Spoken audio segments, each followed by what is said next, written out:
Dr. Surendra Kaushik is awesome. In the short lifespan we have, we meet a lot of people. Like a lot of people. However, there are some people that you meet who have made all the difference. They talk about something so simple that yet it would make all the sense in the world. It comes from experience and they say something that works. Having a degree of strategy management from IIM Kozhikode certainly helps. He has 24 years of experience in product innovation and development. With over 20 plus patents, you can totally entrust their advice on innovation and development. But Business ecosystem has expanded. Every second that you breathe, one new JavaScript library is put out there for action. Three liberals take offense, young minds have thousand ideas, and a new Indian startup is born. To help you stand out from rest of others, he has come up with this very concept of Prasu. He's vice chair of IEEE TEMS global chapter. We had a session on post-COVID-19 opportunities with him, and since then, inception of journey in IEEE NCU TEMS began. If you haven't seen kaushikcartoons.blogspot.com, please go out and check it because Sir is an amazing cartoonist. So here are 5 tips for you starting on a journey of innovation and 5 best takeaways from the session. It's all about you. This session, I will not gain or I will not lose as much as you will do. And if it is something that you want to use as an input to make some choices, I'll be the happiest. So it is basically what do you really want to do. And it is something that when I was at your age and stage, I did not give too much thought about. But all I knew was I wanted to do well whatever I wanted to do. I'll be very frank with you. If you had asked me then, and I can lie to you that no, I wanted to be a vice president, which I became in 2014. No, somewhere along the line, I developed that ambition, what I could be, based on what I can do really well. And you have to figure out what is it that you can do really well. And you might have heard a lot of people saying, follow your passion, etc., etc. I don't think it's completely true. I don't think it's completely even productive and efficient to think of your passion. I mean, if artists only get up and work whenever they feel like, you wouldn't get your money or salaries to live, right? So the point is, rather than following passion, you should follow your temperament. Now, look out about temperament after you finish this web session. What is temperament? Temperament is about how you deal with things. What makes you, all of us are impatient, but for different things. Okay, all of get angry, but for different things, right? So temperament is what you can bear happily to do and go after. So you have to find out for yourself what is it that you really want to do. But there is a link to start with, which from Dr. Nicholson from 3M said, research converts money into knowledge. Okay, research converts money into knowledge. I get a grant, I get a fund, I get to study something and somebody pays me to do the study and I publish a paper, right? But what does innovation do is convert that knowledge into money back. And if you observe carefully, the money coming out of innovation is much bigger than the money that went into research. That should be the sustainable cycle, right? So research converts money into knowledge, innovation converts knowledge into money. And I'll give some examples in a bit. So if you put it in the context of business, research converts money into knowledge, innovation converts knowledge into money, and business will scale that money. So I have just split that part into two, and a part of that money comes back to research, and it is a closed loop. So those of you are engineers, and especially electronics, electrical control systems, and communication systems engineers, closed loop systems are the most stable systems, especially when they can sustain over a period of time. You have to understand all these elements are necessary to have a good connection between research, innovation, and business.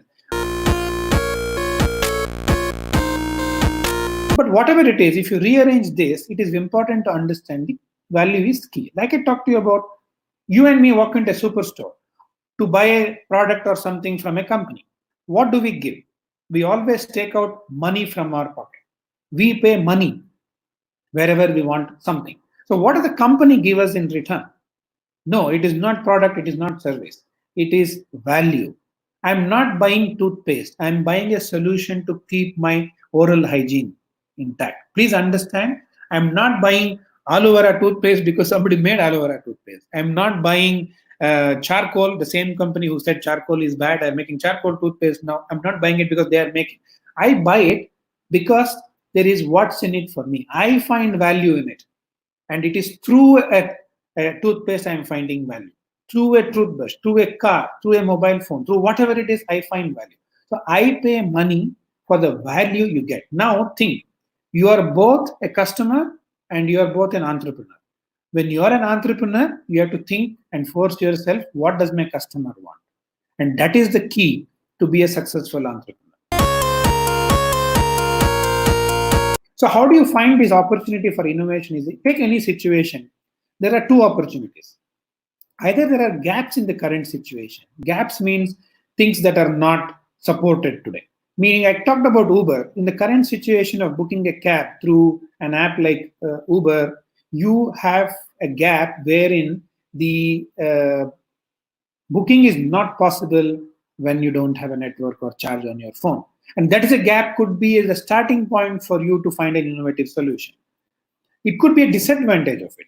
And sometimes the disadvantage is when you book before COVID, if you had to do a web check-in, if you do web check-in, that means you have to walk through without going to the check-in desk in the airport.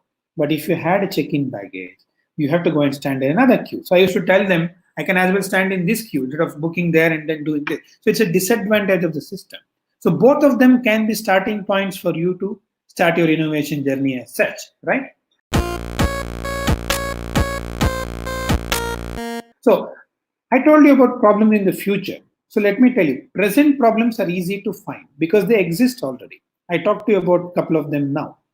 Future problems are, if the things go the way they are going today, very soon we will have this problem. Meaning we don't have this problem today, but very soon we could have this problem.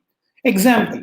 So some of you might who are like Animesh techie could have checked out that autonomous cars, right? Autonomous car means basically there is no driver. Imagine 15 years from now we have autonomous car. Maybe not in India, that's a different story. Wherever it is. So that means you are in the office, you are walking out after your day's work, and your car is coming to pick you up. Remember, right? It is driverless. So there is nobody in the car because it's coming to pick you from your office to take you home. It meets with an accident.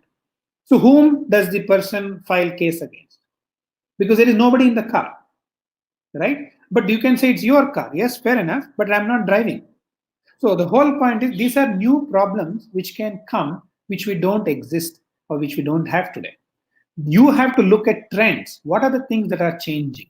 What are the things that are evolving that I can anticipate? It needs a lot of thinking and a lot of reading. Okay, I know there is a deficit of reading in the current generation, but that's its own peril. You have to read because without which you will not know what you don't know. It's very easy to know what you know today, but it's very difficult to know what you don't know today. So if you don't know what you don't know, you will be very happy in life and for the wrong reasons. Okay, you have to read, then you can understand where are the trends, and then you can plot the problem. If you want more lessons like these, Sir has a channel of his own where he shares all his experience. Make sure to check that out. Implement even 1% of it in your day, and after 6 months, you will be a changed person overall.